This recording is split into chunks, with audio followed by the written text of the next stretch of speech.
Hey everybody, welcome back to Premeditated Fiction. Today I'm doing a book review of the book Black Soul by T.J. Barrington.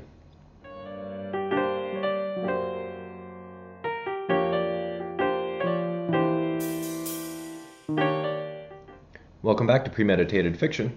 For today's review I am doing Black Soul, a story that takes place mostly on the island of Rotan, Honduras. Now, when I first saw the description for this book, it didn't flat out say Rotan, but it was talking about a 17-year-old girl missing in Honduras and an island paradise, blah, blah, blah, blah, blah.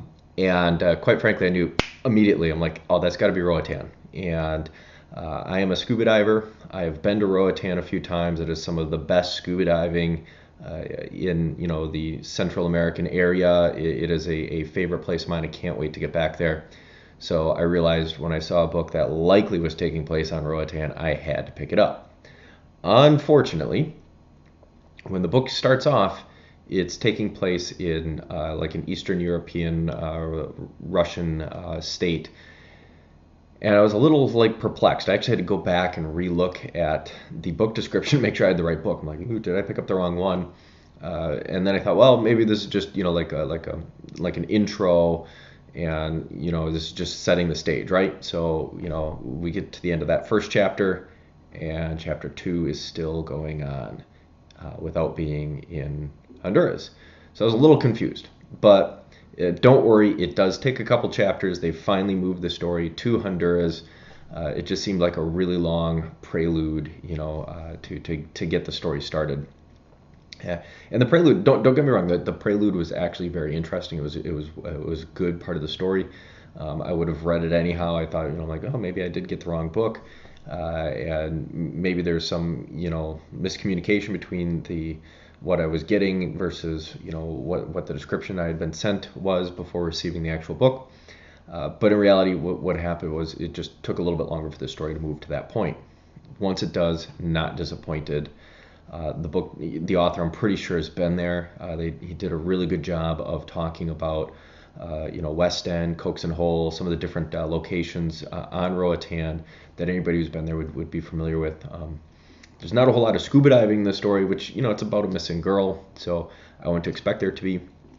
But once it jumps into the story, the main characters, William Chase and Hannah Beckett, who are investigators, former police officers who now work for a private company that help locate missing and exploited children and juveniles, folks involved in sex trafficking and whatnot.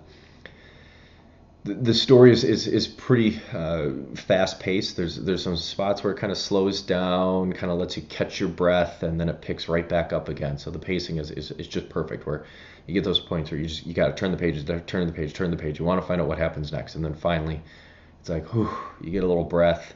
If you want to pause and set the book aside, you can, but there's some points there where you just can't help but to flip those pages. It went by pretty quick, and it was a very well written book. The characters are pretty tight. There's a couple of points there where you're not sure, who done it. Where is this girl who's missing?